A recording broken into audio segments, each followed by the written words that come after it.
Welcome to the Recap Book Chat. We are a mother and daughter duo conversing about books over a cup of joe. Seeking truth to help us glow. Ready, set, let's grow! Welcome back to the Recap Book Chat. Today we are diving in at a wonderful story called Wednesday Wars by Gary Schmidt. Illustrated in 2007. Written. It wasn't illustrated. That's yet to happen. But it was written in 2007, but it won the Newbery Award in 2008, right? Yes. Or Newbery Honor Book. Newbery Honor. What's the difference between that? Well, I think that makes it a runner-up, but they're always usually pretty good. Mm-hmm. It's a winner in my book. Oh. My summary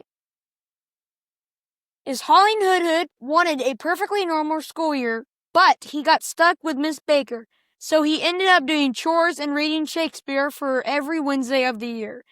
Then he was surprised when Miss Baker took him out to a baseball game and he got to meet the Yankee team. After everything that had happened, Holling agreed Miss Baker did not, in fact, hate his guts, and that he had the best school year ever. Oh, that's wonderful. Good job. What is the setting for the story? That's important. The setting for this story takes place in Camillo Junior High. In New In the 60s. In the 60s? During the Vietnam War? Vietnam War. And during this book, we actually went to the Mineral Wells Vietnam Museum. So we kind of saw a little bit what they were experiencing, which was pretty cool. And we met a guy who actually was like the pilot in Vietnam too. So very cool. And Titus, why don't you tell us about Holling Hoodhood? Holling Hoodhood. So Holling Hoodhood is in 7th grade, and his dad owns an architecture company called Hoodhood and Associates. And he's always talking about how he's going to give the company to his son, and Holling doesn't exactly want to get the company. And who was your favorite character? Besides the main character, because obviously I'd say the main character. Holling? I think my other favorite character would be his friend Danny. I forgot his name, Danny. What about you, Kate? Danny Hudsford. I feel like Mrs. Baker is the shining star. Thank you.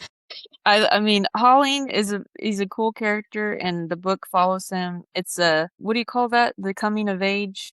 Bildungsroman. Bildungsroman.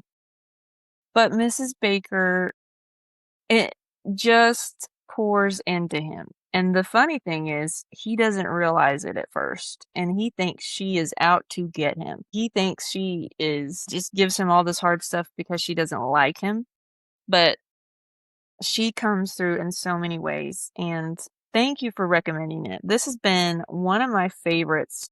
Definitely. And we listened to it mostly in the car while we were traveling. And the narrator, Joel, I think it's Stoneman, did a fabulous job. He sounds like a 7th grader. You're right there in Camillo Junior High and in the 60s. And so you have the backdrop of the Vietnam War going on. And so like Mrs. Baker's husband's over there. So you kind of get to experience some of that uncertainty that's going on during that time period. But just the relationship with Miss Baker and Holling Hoodhood. You see this bloom and you see her, she helps him kind of become a lot better person than his dad. Best version of himself, for sure. Himself, yes. This book throws a wide loop. We have the Vietnam War. We have cream puffs. We have rats. We have Shakespeare, or as Titus used to say, shake that spear. We have, what's the baseball player's name? Mickey Mantle. And we have a Jewish culture. We have a Catholic culture. And Presbyterian. That's where Holling is, because he has no religious class to go to. So he feels like Miss Baker hates him because she would have this time off. But he's in her room. And everybody else is gone. So it's just one-on-one. But, and what was he cross country or track? What was that? Cross country. I mean, and yeah, something for everyone. And you guys even made cream puffs, didn't you? Yeah, they're actually really good. They were amazing. Like in the book, Definitely. it's mentioned multiple times, cream puffs, cream puffs, cream puffs, cream puffs. They always describe it as light, delicious, soft cream puffs. And it's like, Mom made some and they lived up to their name. They were delicious. Makes me want to But make we had some them cream puffs. without the chalk. And some people would not understand dusting the erasers because, we're back in I actually 1967. Oh, you do? We'll explain it. So dusting the erasers is after wiping the chalkboard so many times, you got to go outside and beat them out because all that chalk stored up in there. And then every so often, and now it went from erasing the chalk to every time you wipe it across the board, there's a line of chalk because there's so much chalk that builds up in this eraser. You got to go outside and beat it. Because nowadays we have whiteboards and stuff that don't need that. I've actually dusted an eraser once, I think. Wow. But it was because you wipe the chalk so many times, you have to dust it off.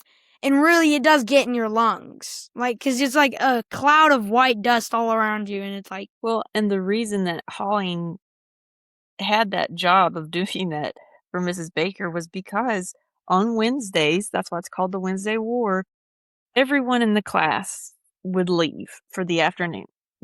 Half of the class was Hebrew and they'd go to the Jewish temple and have Hebrew classes. The other half was Catholic and they'd go do catechisms.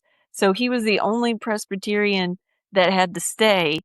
And because of that, he had the chores to do, like the cleaning out the chalk erasers, taking care of the rats that were the class pets, and then doing Shakespeare because the rest of the class wasn't doing Shakespeare.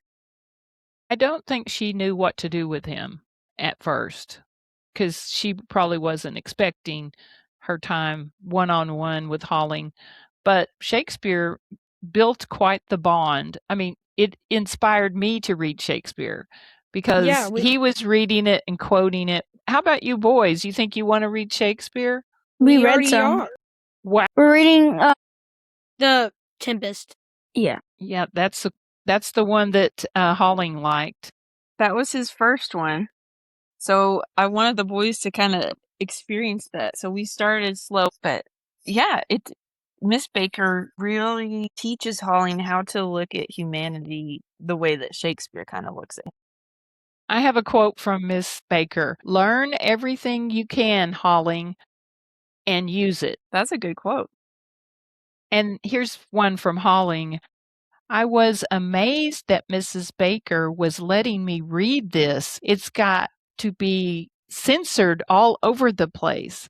I figured that she hadn't read it herself, otherwise she would never have let me add it. And that was The Tempest. Because there's a lot of action, there's death, he really liked Treasure Island before then. But I do really find it interesting to read about the 60s, and we talk about this a lot, that it's a slower pace. Life goes at a slower pace. And you really love the community and the friends, and Miss Biggio is the cook, and she ends up losing a husband at Vietnam, but the community comes around her, Miss Baker, there's this camaraderie that people are, Miss Biggio was making the cream puffs for, wasn't it women of the war or ladies that had husbands at war? So there's all sorts of things going on like that. But really, you feel bad for Holling because his dad he makes good money. He's an architect, but he never shows up for Holling. Like, Holling is in different things. Like, he's competing in cross country. He's in a play, these different things. And his dad is not present, or his mom. So Miss Baker is really kind of feeling that void of a parent. His dad, he is image focused. That's all he's focused on. And he's ambitious, uncaring, selfish, which does show us that you can be not present even before cell phones. It's possible. It is possible. Cell phones just made it easier. Mm-hmm. His dad, I would describe his dad as a Scrooge. He's money, money, money, business, money, money, money, business, business, business, money again. Yeah. He's just in that category. Like when his sister runs away from home, he didn't even really care. Mm-hmm.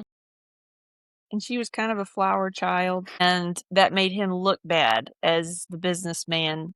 What was it, the man of commerce of 1968 or something? Mm-hmm. So it was all about image for him, for sure. I I did have the boys write a news article. So Really? do y'all want to read that? That'll give a kind of a piece of what happened. They were supposed to pretend to be a reporter I am the reporter. and report on an event that happened in the book. Great. So this is what I kind of did. There's a picture and then I read it. So I said, breaking news. Local boy, Holling Hoodhood saves sister. Holling Hoodhood saves sister, but may have injuries. He is now in emergency room. The bus could not stop because of the ice during the night before. So the night before, it just pours down rain, and then of course it freezes, and then it snows, and then it rains, and then freezes. Local boy Danny Hutford says he was brave to have done that.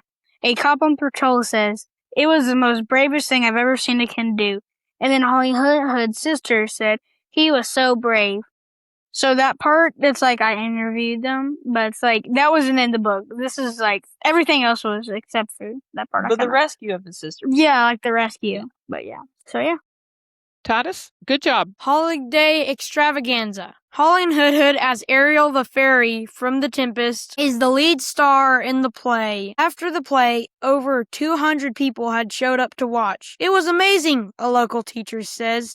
I definitely got my money worth, said another. A lady at the play says, I saw Ariel in town at the place where Mickey Mantle was signing baseballs. Another woman says she saw him wearing a purple cape. Mr. Hoodhood from Hoodhood and Associates claims that the kid wasn't his son. He says that no kid of his would ever wear yellow tights. Read your other one. One called Vandalism at Camilla Junior High. On January 10th, students came to school to find pictures of Ariel the Fairy all over walls and lockers. The vandalizer will be pressed charges and possibly serve time in jail. Local boy Holling Hoodhood claims Doug Swiatek's brother did it. Reporters say it was someone younger due to the sloppiness of the yellow ink, which highlights Ariel. Doug Swiatek, who has a black eye, claims his brother didn't do it, but says this with great fear. Until the vandalizer is caught, police will be watching the area. And then at the end, I just did a little ad. Mr. Goldman's Bakery, 50% off holiday sale. Cupcakes, donuts, cream puffs. Of course. Green puffs. Well, this connects with Andy Griffith. You guys did a good job on your reports. And sometimes the quality of mercy is strained. Because in Andy Griffith one time, Barney says the quality of mercy is not strained. But Holling said sometimes it is strained. And I like how Shakespeare just goes with life so much, because he said sometimes the real world is like Hamlet, a little scared, unsure, a little angry, wishing that you could fix something that you can't fix. Whoa, that's deep. I think this made me laugh out loud. It made me sad, mad, and everything all at once. A whole cornucopia of emotions. I think I told you, I don't know if I've laughed out loud with a book as much as I have on this one in a long time. This made me laugh out loud, right, guys? Yeah. It was funny, but it also made me cry. You're right on. It's the whole gambit of emotions, but so well packaged. And to think when he started out, he walks into the classroom or he says, she kept her face as still as Mount Rushmore. That was how he thought of Miss Baker. And then, man. So share your favorite parts, guys. This might be a spoiler, but Mickey Mantle did not sign his ball. So instead, Mrs. Baker got 2 other Yankees players to come and to just throw one-on-one with him and 2 other boys. And one of them gave him their jacket. And I thought that was cool. That was a fun moment. That And was then epic. Did you guys look up about Mickey Mantle? Yeah, he was kind of rude to kids sometimes. That's interesting. I think he had a lot of pain. Yeah. So he was an alcoholic, and that made him kind of burly. Yeah. But then we looked up the other, and they said that they're really nice to kids. But I think most ball players might have some pain. But I know Babe Ruth, he was a drinker, but very good to visit hospitals with kids and stuff. So you do have choices. You do. What about you? So one of my favorite parts is when Holling steps up to his dad, because it's towards the end where after Danny had gave a speech in Hebrew and he thought he did really good, and his dad was making fun of him and was like, oh, that kid, no one cares. That's what you do when you don't have a lot of money and stuff. And Holling stood up for Danny and stood up to his father, and yeah. Yeah, was that at his bar mitzvah? Yeah. At his friend. And his friend's parents were more of a parent than his own. They came and supported him at his play. I think they drove him to the Yankee Stadium.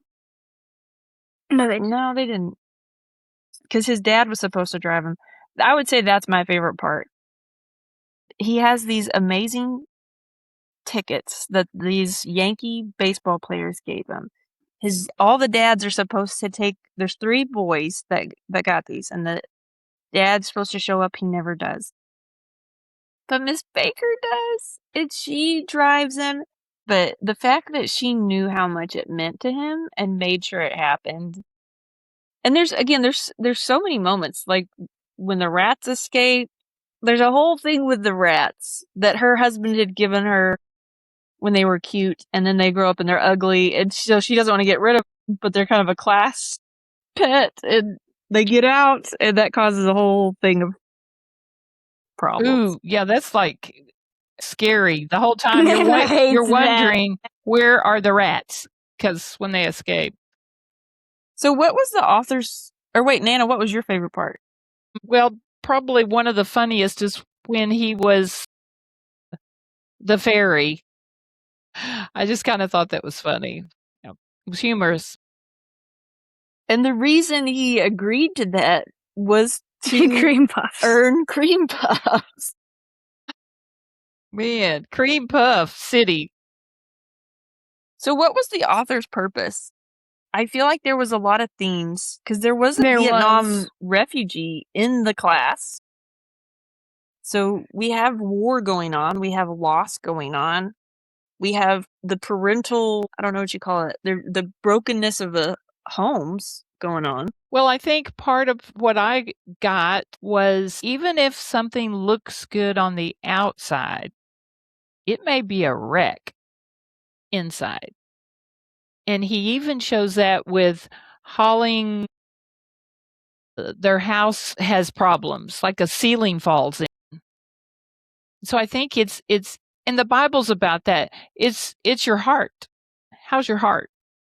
And Holling, he loved everyone, all different kinds, but his dad was so prejudiced. And so I think it's really deep. It's deep. What about you guys? Well, for me, I think it was about just like always show up for your friends, because it's like it meant a lot for him when like Danny went to the play, because he was going to just go and sign the baseball. And another thing that you like about Danny is that when he didn't sign, or Mickey Mantle didn't sign the baseball, he put his baseball back that he signed. So that's how you know that's a good friend. That's right. But yeah, that was like, get good friends. And be a good friend. Yeah, be a good friend. How about you, Titus? Something I think is that you will never regret doing anything kind. His friend Danny showed up for Holling when he was doing the play, and Holling showed up for Danny when he was doing the little sermon thing. The bar mitzvah. When he was doing the bar mitzvah. Kate? I think it's about humanity and the deeper meanings of humanity because of Shakespeare and Miss Baker. And we see that play out through the relationship with him and what was his little girlfriend's name? Merle. Merle. And we see that and Mrs. Biggio is mean to the Vietnamese refugee, Mai T, who's in their class because she lost her husband.